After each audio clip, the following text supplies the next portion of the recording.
Welcome to Caribbean Global Network News and Sports. I'm Scott Wilson. In today's headlines, remains of missing Jamaican woman who had disappeared in Texas found. And in sports, National U17 player goes on trial at Montverde Academy. The search for a missing Jamaican businesswoman who disappeared in Texas in March of this year has ended. Investigators in the United States revealed human remains found by a man on Thursday belonged to her. According to media reports there, the Bexar County Sheriff's Office announced that it used dental records to confirm that the remains belonged to 29-year-old Andreen McDonald. Her husband, 40-year-old Air Force Reserve Officer Andre Sean McDonald, who is also Jamaican-born, was initially booked for tampering with evidence in the case and charged with murder on Saturday. His bail has been set at US $2 million. Sheriff Javier Salazar, who has been one of the key communicators of the facts in the case, said the remains appear to have been covered with wood and bones from a deceased cow, then set on fire. Government making progress in stemming guns for drugs trade. The government says it has been making steady progress in its quest to smash the illicit drug trade, especially the guns for drugs trade between Jamaica and Haiti. Last week, National Security Minister Dr. Horace Chang disclosed that the narcotics police were enjoying success in their crackdown on the illegal drug trade, with a number of seizures and arrests this year. Data reportedly obtained by RJR News reveals that for the period January 1 to June 30 this year, the narcotics police seized nearly $500 million in illicit drugs.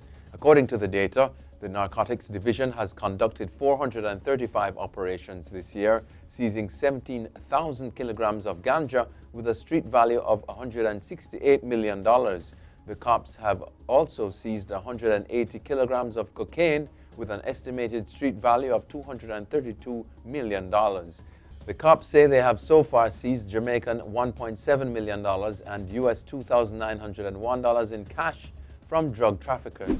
PAHO issues heat wave warning. The Pan American Health Organization, PAHO, is warning people in the Caribbean that they are at risk for heat strokes and even death as a result of the heat wave being experienced globally. It says the situation could worsen during this month and August with adverse impact on human health. Weather forecasts for North America, Central America, and the Caribbean predict heat waves during the summer of 2019. Besides having harmful effects on human health, PAHO says this could increase drought-induced stress and lead to forest fires. And in sports, National U17 player goes on trial at Montverde Academy. National U17 representative Krista J. Daly of Holland United in Trelawney has departed the island for Florida, where he will take part in a 3-week trial with Montverde Academy. Daly, who attends William Knibb High School, was part of the national team that took part in the CONCACAF Under-17 Championship in Florida in May. The opportunity came about after Holland's coach Dwight Jeremiah made contact with a Canadian agency which introduced them to Montverde. Daly is not the first player from Holland who has left for a trial, as Dennis Lee Jr. is now at Miami FC, having joined 2 weeks ago. High jumper Distin still focused on breaking national junior record. With a few months to go in her final year as a junior athlete, Hydel High's Lamara Distin is still focused on breaking the national junior record in the high jump after coming within a centimeter of the 1.88-meter mark at the ISA Boys and Girls Championships at the National Stadium earlier this year. The national junior record of 1.88 meters was set in February 2011 by Kimberly Williamson, then of Edwin Allen High.